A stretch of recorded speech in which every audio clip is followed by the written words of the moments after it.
Hello, YouTube world. Hello. I'm right here. Hi. Um, so yeah, we were just seeing a picture of from a magazine cover from 1993, showing Katie Lang, Canadian country music star from Alberta, lesbian, uh, evidently being shaved by who is that? Cindy Crawford. When I was talking about this before, I couldn't think of that supermodel's name, but I'm pretty sure it's Cindy Crawford. So obviously, Katie Lang is not actually being shaved. She's a woman. She doesn't have facial hair. It's just pretend, right? And she's wearing all men's clothing, so she's being androgynous. She's playing with gender roles here quite prominently. It was an iconic magazine cover that really pushed the envelope for its time in 1993. And as far as I know, Katie Lang is not transgender, right? She's just a butch lesbian. Just like how I'm an effeminate gay guy, right? But I'm not trans. Um, so back in the days when you could um, ha- have gender fluidity and play around with gender roles, but still have your own biological sex. You didn't have to adopt some transgender identity in order to do so.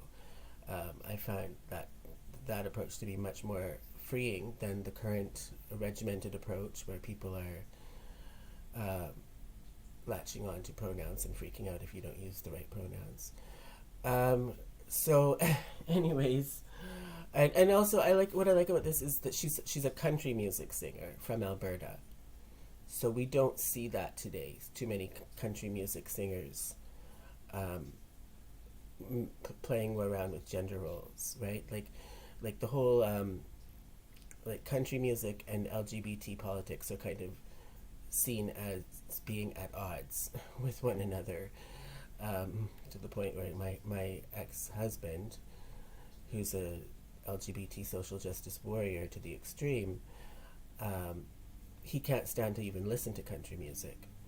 Okay, but there was a time, there was a time when you could be LGBT and quite prominently advocating for LGBT issues and be uh, participating in country music too, and there was not a problem with that. So it wasn't like these two separate camps and that they could never mix together, pretty much like how it is today. So kind of just this magazine cover makes me realize just how far backwards we've gone in society in terms of acceptance and diversity.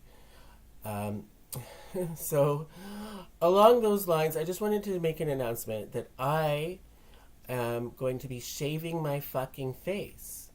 I'm going to be shaving my face as soon as I finish this live stream with brand new razor, not an old dull razor that's going to cut my face up, but a brand new one. And it's a special occasion that's worthy of making this announcement because I haven't had a brand new razor to shave with for months because I live in poverty, um, and I rely on collecting empty cans and bottles just to feed myself. So I don't have money to buy razors most of the time, and they're fucking expensive as fucking fuck. Okay, and no, that you don't know how fucking hard it is to get them, even if you have the money to pay for them. How fucking hard it is to just to buy one, straight up legit buy some disposable razors. Superstore used to have a whole aisle in their health and beauty section dedicated to disposable razors. Yeah, that aisle is gone now, and there's a very limited selection, and it's like like containers that have a lot in them, like 15 razors. It's going to be very expensive. Like, if I'm going to buy them, might only be able to buy 3 or 4, so I would need a smaller format. They're not selling those anymore at Superstore. And it's not that they're behind lock and key and you have to get someone to unlock a cabinet to get it out. They just straight up don't sell them. Thanks, Superstore. Just like how they don't sell, what else don't they sell there? They don't sell Tylenol or like acetaminophen, generic Tylenol with 8 milligrams codeine, which is legal in Canada without a prescription. Without a prescription, okay? And you just have to go to the pharmacist and ask for it, but they keep it behind the counter. But you can get that without a prescription. Not at Superstore in Kamloops, though. Not there. Not there. Because they just decide that they don't want to sell it, even though it's totally legal. I've never seen anything. It's like a pharmacy saying, yeah, we don't sell aspirin. Yeah, we know it's legal, but we don't sell it because we just don't want to. We don't like it. Holy fuck. Where did they get off?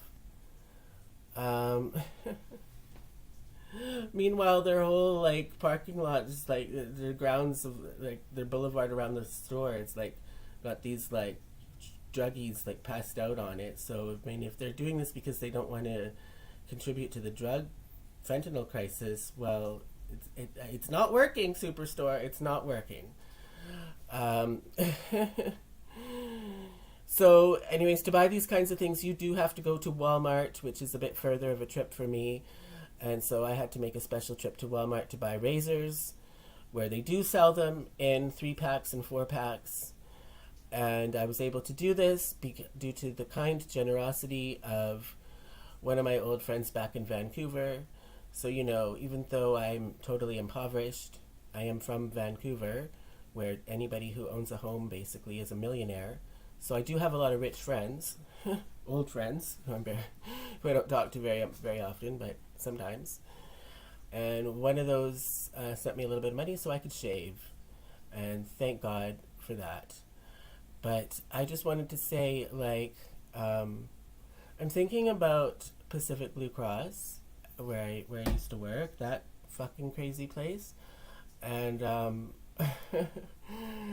their whole thing, and it's not just Pacific Blue Cross though, it's like something that was being pushed by the left in general in Canada. I don't know if it's only in Canada, it might be other countries too, but they really picked up on this thing called period promise, where people were outraged that women were being put in the position where they would have their monthly period, and wouldn't be able to afford tampons or pads to deal with that. So they wanted to make these free tampons, free pads for your period. All right. But even in the men's washrooms too, because, you know, men can have periods now in this crazy time of trans extremism. And so, and then one day, you know, my sister who works at Pacific Blue Cross was in this situation where she was just in that situation where she was having her period and she did not have a tampon or a pad with her. I don't think because she couldn't afford it. I think just like she didn't have one with her by accident. She didn't plan ahead or something. Maybe her period came early. I don't know. But for whatever reason, she didn't have one. And she went into the women's washroom, and they didn't have them in there either, actually, even with this period promise insanity going on. Why was that? But they had them all in the men's washroom. They made so much of an effort to make sure that the men's washroom was stocked with tampons and pads that the women's washroom did not have any. And so my sister, I don't know what she did, but I think she got one from a coworker or something.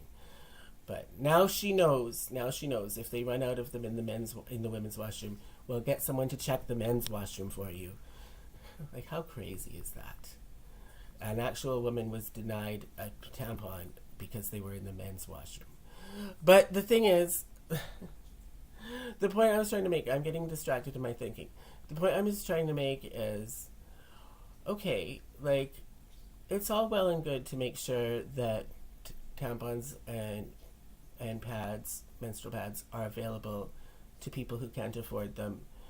You know, I understand that is an issue for people who can't afford them, and they can be quite expensive. Okay. But, you know, like I was just talking to somebody yesterday about women empowerment, and then I was saying, well, I think it's great that women have been empowered. Like, I'm all for that. But I also support male empowerment too, and I think it's about time that we start pushing for more male empowerment.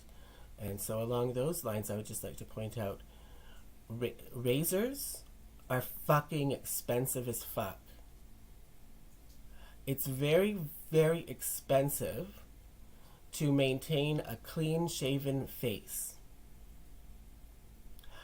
And there's a lot of social judgment that goes on with regard to that as well.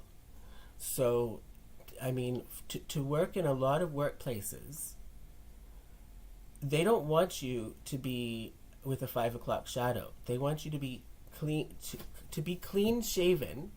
It's a clean cut look, is more of a formal look. So when you're trying to apply for jobs, or even going to certain jobs, I mean, it depends on the job. Not all jobs would be like this, but a lot of office jobs, like, they want more of a clean cut look. You could have facial hair, but it's going to have to be neat and trimmed. So there's a whole social judgment around being unshaven that plays out in terms of somebody's employment prospects. Yet we don't see any movement, any social movement in Canada or any other country, as far as I know, to make razors available for free for men who need to shave, who don't have the money to afford razors, which are expensive. And I would just like to point out, if men's issues were seen as being just as important as women's issues, just like there's concern for women who can't afford their menstrual pads or tampons for their periods, there should be just as much concern for men who can't afford razors to shave their face with. But there isn't. There isn't that. There's period promise movement, but there's no equivalent movement for men who need to shave. So that's a profound example right there of the double standards, and how there just is not the sense of caring about the issues of men the way there is for the issues of women. And I would also add to that, it does play a role in terms of transgender and identity politics as well, because if you're somebody like me who has gender dysphoria, so I do have gender dysphoria, but even though I have gender dysphoria, I still choose to identify with my biological sex, so I'm not transgender, but I still have gender dysphoria. So because of my gender dysphoria, I don't like having facial hair. I like to be clean shaven. I would think with this hyper awareness of trans issues that would be something that would also be supported. That for people who are not comfortable with having facial hair because of their gender dysphoria, that would be another reason why razors would be something that would be made available for people who can't afford them. Right? But no, we don't have that. We don't have that, anything like that. But we do have something for pads and tampons. And it just shows the double standard that in our society against men. So I just wanted to share this with YouTube right now. I'm doing a live stream on Rumble as well at the moment of music. It's a live stream of music that I have not put into music videos yet. It's just new music, new remixes of stuff that I've come across that I'm just listening to for the first time, because I might choose to put some of these songs into music videos at a later point. But Lord knows I cannot play that on YouTube because it's copyrighted content, and I haven't even uploaded it to my channel yet, so I don't even know if they would say that the copyright holder has agreed to allow it to be on YouTube or not. Even if I did do that, half the time YouTube is gonna fucking block it anyways. So, so the only part of this live stream that I was be able to include YouTube in is this part right here, where there is no musical content. So as politically incorrect as it is stuff that YouTube literally has no reason to block. So I do want to share that with YouTube. YouTube is the ones who've decided that they only want um, my talking videos to be on here because they're going to block uh, anything with music. Well, there's a risk of it, even if the copyright holder has agreed to allow it to be on YouTube. So YouTube is the ones who've asked, basically set up a situation where this is the only kind of content that I am able to live stream. So that's what I'm doing. All right, that's all I have for now. Peace out, YouTube. Back to the